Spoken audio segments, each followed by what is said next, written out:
This is the news in brief on Graphic Online. Coming up, President Akufo-Addo approves $230 million to restock railway sector. Tema-Accra train fares reduced to 3 Ghana cedis, and court extends implementation of ROPAA by another 12 months. President Akufo-Addo has given approval for $230 million to be used to purchase rolling stocks for the country's railway sector, which is being redeveloped. The rolling stock will include 30 coaches, wagons, and vans. Minister of Railways Development, Mr. Joe Gate, made this known at a press conference in Accra. Good news for more demand, or good news for Ghanaians, that the president has given approval for, I think, $230 million to be used to purchase rolling stock. That will be the largest amount of rolling stock that has bought at a single time since independence. Arguably even since 1898, because I don't think there was any time that anybody bought as much rolling stock. We are buying 30, I think we are buying 30 locomotives, we are buying coaches, we are buying wagons, and so on. Also, the Ghana Railways Company has reviewed the flat train fare from 5 Ghana cedis to 3 Ghana cedis on the Accra-Tema route.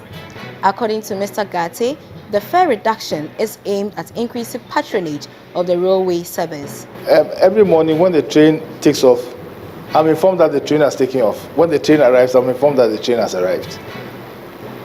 We could do better, but under the circumstances, they are doing quite well. Now, even the 3 cedis per person, they'll look at it. They won't look at it in terms of reducing, but I agree with you that a flat rate has its own problems, and you must put in it a system that allows people to pay different rates for different parts of the ride. Mr. Gate also used the opportunity to explain that the Ghana Railway Master Plan, which includes rehabilitation of the Western Line, Central, and the construction of the Eastern and Central Spine, which involves extending the line from Kumasi through Bechain, Tamale, and then to Ouagadougou in Burkina Faso. The Western Line starts from Sekandi Takoradi and ends in Kumasi. The Western Line is approximately 303 kilometers. I say approximately because that is going to change.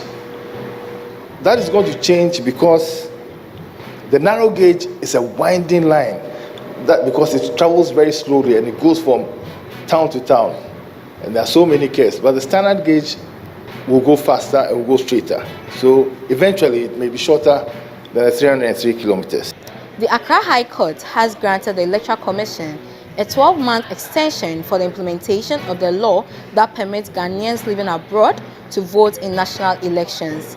Known as Representation of the People Amendment Act, ROPAA, the extension of its implementation follows failure of the EC to meet an initial order of the court in 2017 to implement it by January 2018. Granting an application for extension, the court held that despite evidence showing that the EC failed in the past to prioritize implementation of the law, there appeared to be renewed commitment on the part of the new commissioners. Some angry youth of Asamankesi in the eastern region on Tuesday evening attacked a team of fire service officers dispatched to douse a fire outbreak at the Asamankesi Kwewu Lane market stores. The youth are said to have descended on the fire service personnel because they arrived late at the fire scene. They ended up smashing the windscreen of the fire service vehicle and injured one of the community protection assistants, Mr. Sete Wayu, who had accompanied the police to the scene. And in our last story, the octogenarian and leader of the group planning to declare independence for the Volta region has been granted a 250,000 Ghana cedis bail. Mr. Charles Komi Kudoji is to provide 2 sureties, one of which is to be justified. The other 7 leaders of the group who were arrested together with him have, however, been refused bail. They have subsequently been remanded into police custody until May 22, 2019. Meanwhile, the police have arrested 81 members of the group who allegedly intended to demonstrate against the arrest of their leaders. For more news, visit graphic.com.gh and follow us on Facebook at Daily Graphic Ghana. Thank you for watching.